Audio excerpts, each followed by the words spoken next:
These are the instructions for the 8th grade Pre-AP Color Wheel Art Project.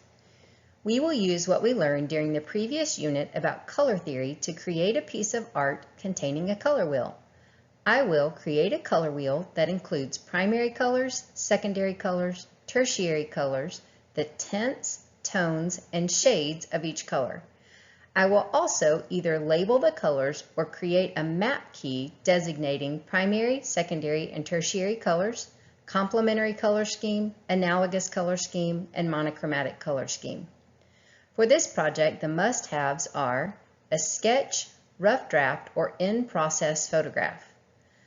The color wheel including primary, secondary, tertiary colors, tints, tones, and shades of each color.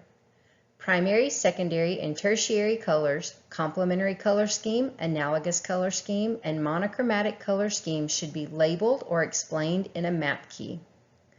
The student choices for this project are art media and materials and presentation of the color wheel. In the following slides, you will see several examples of how a color wheel might be made.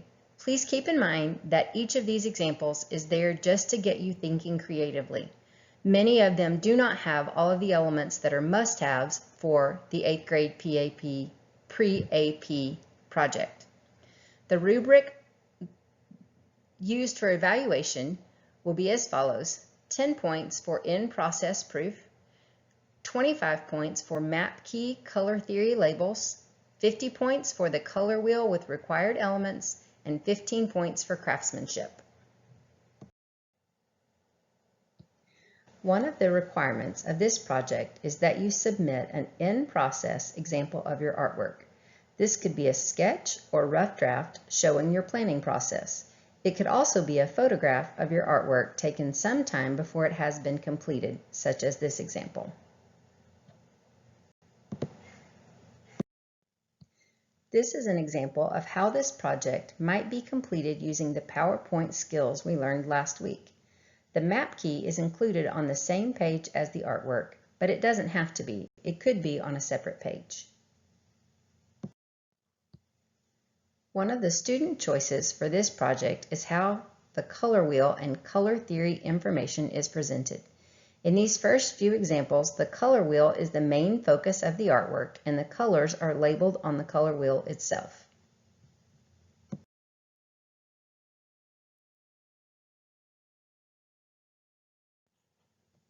If you would prefer not to have the words on your artwork, you can create the art on one page and your map key on a separate page. Here is an example where the artist chose to include the color wheel as a small part of their artwork and the map key is a separate page. These color wheels were created by cutting pictures and gluing them to a piece of paper. This style of art is called collage. The color wheel can be incorporated into a larger artwork of your choosing.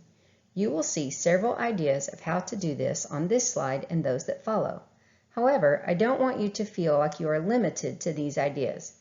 I encourage you to create an artwork that reflects your style, interests, and personality.